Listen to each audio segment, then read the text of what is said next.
Hello, bachcho. Let's read this question. So this question says, when a car is moving along a circle on a level road, the centripetal force is provided by F, where F denotes S. ठीक है, आपको देखिए F के corresponding centripetal आपको जो यहाँ पर force है उसके करस्पॉन्डिंग आपको यहाँ पर चार ऑप्शंस गिवन है. ओके, तो आपको ये बताना है कि यहाँ पर कौन सा एक्सप्रेशन आपकी या फिर कौन सा ऑप्शन क्या होगा इसका राइट होगा. ओके, तो देखिए बच्चों इस क्वेश्चन का आप की कॉन्सेप्ट लिख सकते हैं.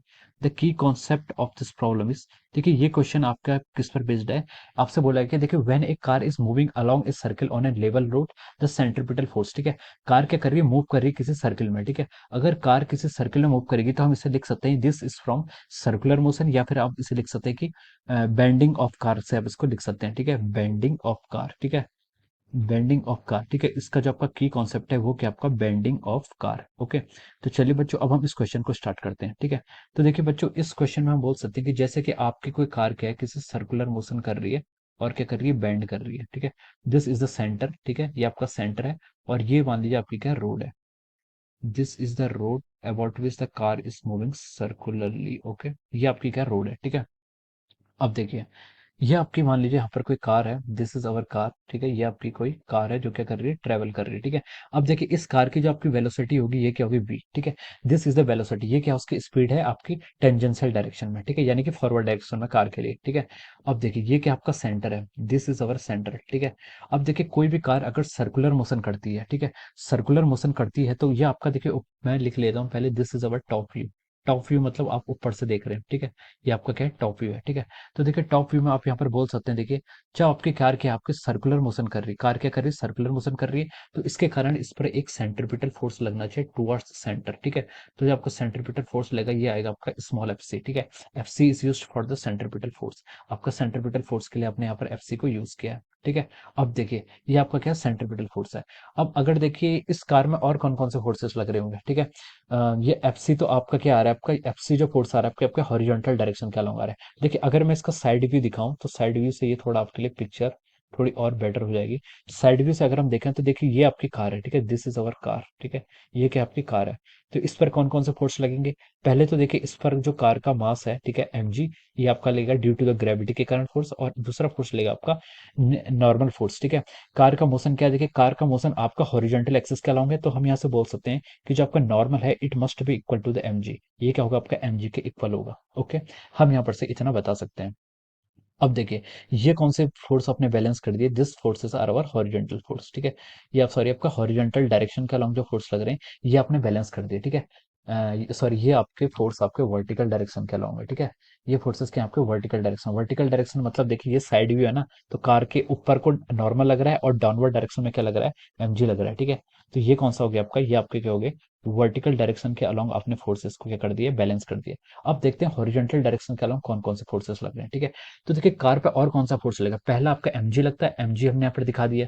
दूसरा फोर्स आप बोलते हैं सर एन नॉर्मल लगता है, नॉर्मल भी हमने दिखा दिया. तीसरा फोर्स आप पर क्या लग रहा है, अब देखिए और इस पर कोई फोर्स नहीं लग रहा है. कार आपका सर्कुलर मोशन कर रही है तो इसके कारण हम बोल सकते हैं यहाँ पर आपका सेंट्रिपिटल फोर्स लग रहा है. तो सर सेंट्रिपिटल फोर्स लग रहा है तो सेंट्रिपिटल फोर्स लगने के पीछे कोई रीजन होता है, तो यहाँ पर कौन सा फोर्स है जो सेंट्रिपिटल फोर्स के पीछे रीजन है. तो देखिए इस क्वेश्चन पे हम बोल सकते हैं कि यहाँ पर आपका सिर्फ एक ही फोर्स लग सकता है अलोंग द हॉरिजॉन्टल डायरेक्शन को अलोंग, और वो फोर्स होगा आपका कौन सा, स्टैटिक फ्रिक्शन. कौन सा फोर्स होगा आपका, फ्रिक्शनल फोर्स यहाँ पर इस पर एक्ट करेगा. ठीक है, स्टैटिक क्यों ले रहे हैं सर, कार तो मूव कर रही है, स्टैटिक इसलिए ले रहे हैं क्योंकि हम क्या करते हैं यहाँ पर किसी एट ए इंस्टेंट पर लेते हैं. अगर आपकी कार मूव करती है, देखिए जो कार के मूव करने का जो मोशन होता है, ठीक है, वो स्टैटिक होता है. काइनेटिक तब होगा जब वो स्कीडिंग करेगी, स्कीडिंग करेगी तो देखिए वहां पर आप काइनेटिक फ्रिक्शन ऐड करेंगे, अदरवाइज आप यहाँ पर क्या करेंगे, स्टैटिक फ्रिक्शन को कंसिडरेबल ले लेंगे. ठीक है, static friction is under our consideration. Okay, तो देखिए स्टैटिक फ्रिक्शन आपको यहाँ पर एक्ट करेगा. स्टैटिक फ्रिक्शन की डायरेक्शन क्या होगी सर, स्टैटिक फ्रिक्शन की डायरेक्शन आपकी क्या होगी, सेंट्रिपिटल फोर्स की डायरेक्शन के अलोंग ही होगी. ठीक है, this will be the direction of our our static friction, जिसको मैं यहाँ पर एफ एस से डिनोट कर रहा हूँ. ठीक है, तो हम बोल सकते हैं कि यहाँ पर से हम क्या बोल सकते हैं, आपका जो स्टैटिक फ्रिक्शन है it is coming out to be equal to our centripetal acceleration, ठीक है। स्टैटिक फ्रिक्शन और सेंट्रिपिटल फोर्स का मैग्नीट्यूड क्या होता है, इक्वल होगा। तो हम यहाँ से क्या लिख सकते हैं, देखिए जो आपका स्टैटिक फ्रिक्शन है ये क्या प्रोवाइड कर रहा है, आपको सेंट्रिपिटल फोर्स प्रोवाइड कर रहा है। और सेंट्रिपिटल फोर्स कितना होगा, तो सेंट्रिपिटल फोर्स होगा मास ऑफ द कार, उसकी वेलोसिटी v का square divide by the radius, ठीक है। रेडियस को देखिए आपने स्मॉल r यहाँ पर डिनोट कर लेते हैं, ठीक है। रेडियस को हम यहाँ से किससे डिनोट कर रहे हैं, आपका स्मॉल r से डिनोट कर रहे हैं, ठीक है। ये अब क्या आ गया, this is the magnitude of our static friction. ये आपका स्टैटिक फ्रिक्शन का मैग्नीट्यूड आ गया, जिसको हमने बोल दिया कि it is equal to our centripetal force. इतना समझ में आ गया, ठीक है। अब देखिए आगे बढ़ते हैं। अब आपका जो स्टैटिक फ्रिक्शन होता है, स्टैटिक फ्रिक्शन को हम कैसे लिखते हैं, स्टैटिक फ्रिक्शन का जो मैग्नीट्यूड होता है it must be always be less than और equal to our mu S N, ठीक है। ये आपकी इक्वेशन सेकंड एज्यूम कर लीजिए, ठीक है। The magnitude of the static friction is always less than और equal to mu S N, ठीक है। अब देखिए equal to mu S N कब होता है, जब इसकी लिमिटिंग वैल्यू होती है। लिमिटिंग वैल्यू क्या होती है, जब आपकी स्टैटिक फ्रिक्शन क्या होता है, मैक्सिमम वैल्यू पर पहुंच जाता है। अगर उसके बाद आपने थोड़ा सा भी फोर्स इंक्रीज करेंगे तो जो ये होता है स्टैटिक फ्रिक्शन ना होकर फिर काइनेटिक फ्रिक्शन में कन्वर्ट हो जाता है, ठीक है। तो लिमिटिंग वैल्यू हम उसे कहते हैं, ठीक है। लेकिन इन जनरल जो फार्मूला होता है, देखिए स्टैटिक फ्रिक्शन का कोई फिक्स फार्मूला नहीं होता है। इस इक्वेशन से आप बोल सकते हैं स्टैटिक फ्रिक्शन की वैल्यू आपकी जीरो से वेरी करती है, कहाँ तक वेरी करती है, न्यू एस एन तक वेरी करती है, ठीक है। ये जीरो के भी इक्वल हो सकती है और न्यू एस एन के भी इक्वल हो सकती है, ठीक है। तो इस तरीके से आपका स्टैटिक फ्रिक्शन का वेरिएशन ऐसे होता है, ठीक है। मिनिमम वैल्यू जीरो हो सकती है, मैक्सिमम वैल्यू इसकी न्यू एस एन तक जा सकती है, ओके। अब देखिए अब हम सीधे यहाँ पर ग्राफ ऑप्शंस को यहाँ पर मैच कराते हैं, ठीक है। ऑप्शंस को मैच कराते हैं और हम यहाँ से देखिए क्या बोल सकते हैं, यहाँ से हमें क्या क्या डेटा मिल गया। पहला डेटा ये मिल गया कि जो हमारा स्टैटिक फ्रिक्शन है, static friction it must be less than और equal to our mu S N, ठीक है। ये न्यू एस एन के इक्वल होगा। ये आपका बिल्कुल सही डेटा है, ठीक है। एक डेटा आपको यहाँ से ये मिला है और दूसरा डेटा देखिए इक्वेशन वन से क्या मिला है कि एफ एस और स्टैटिक, ये यहाँ से इससे भी बोल सकते हैं स्टैटिक फ्रिक्शन और आपका सेंट्रिपिटल फोर्स, इन दोनों का मैग्नीट्यूड के आपका इक्वल आ रहा है, ठीक है। तो हम लिख सकते हैं कि स्टैटिक फ्रिक्शन और centripetal force both are equal but they both are less than equal to mu S N. और आपका सेंट्रिपिटल फोर्स की वैल्यू कितनी है, ठीक है। इसको हम लिख सकते हैं sir M V square by R, ठीक है। ये आपकी वैल्यू हो जाएगी। It must be equal to our static friction और स्टैटिक फ्रिक्शन की वैल्यू आपकी न्यू एसन से आपकी लेस होगी, ठीक है। तो हमने यहाँ पर ये लिख लिया, ओके। ये हमारा देखिए आपका यहाँ से क्या आ जाएगा, करेक्ट आंसर आएगा। अब इसको ऑप्शन से मैच करते हैं। ऑप्शन ए में देखिए उसने लिखा कि न्यू एस एन और एम बी आर, ठीक है, आपके इक्वल होने चाहिए। तो ये आपका ऑप्शन ए आपका बिल्कुल रॉन्ग हो जाएगा, ठीक है। ऑप्शन ए क्या हो जाएगा, यहाँ से हम रॉन्ग बोल देंगे, ठीक है। रॉन्ग क्यों बोला सर आपने यहाँ पर इसको, ठीक है, क्योंकि देखिए जो आपका स्टैटिक फ्रिक्शन है, स्टैटिक फ्रिक्शन और सेंट्रिपिटल एक्सेलरेशन तो इक्वल है, ये दोनों इक्वल हैं, ठीक है। और जो आपका स्टैटिक फ्रिक्शन है वो क्या आपका less than mu S N होना चाहिए, ठीक है। तो यहाँ पर ये आपका बोल रहा है कि न्यू एस एन और एम बी स्क्वायर बराबर है, तो वो कंडीशन आपको सेटिस्फाई नहीं करेगी, इसलिए ऑप्शन ए आपका रॉन्ग हो जाएगा।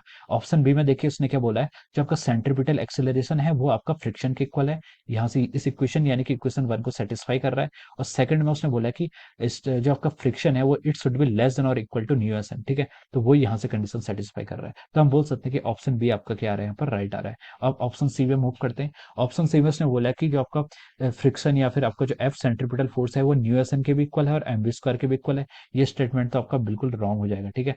आपका जो आपका यहाँ पर सेंट्रिपिटल फोर्स है वो आपका न्यू एस एन से लेस होना चाहिए या फिर इक्वल होना चाहिए, ठीक है। इक्वलिटी की कंडीशन तभी हेल्ड करती है, इक्वलिटी की कंडीशन आपकी तब हेल्ड करती है जब वो लिमिटिंग फ्रिक्शन की वैल्यू हो जाती है, यानी कि आपका स्टैटिक फ्रिक्शन मैक्सिमम वैल्यू पर आ जाता है, ठीक है। लेकिन यहाँ पर हम ऐसा कुछ नहीं एज्यूम करेंगे, ठीक है। और डीमोस ने बोला है कि जो आपका फ्रिक्शन है वो नी क्यू एन के इक्वल ले रखे हैं, यानी कि काइनेटिक फ्रिक्शन। तो काइनेटिक फ्रिक्शन तो आपका पिक्चर में नहीं है, ठीक है। तो ऑप्शन डी भी आपका क्या हो जाएगा, रॉन्ग हो जाएगा। तो हम यहाँ से क्या बोल सकते हैं, देखिए यहाँ से हम बोल सकते हैं कि इसका जो राइट ऑप्शन होगा वो क्या होगा, ऑप्शन बी होगा, ठीक है।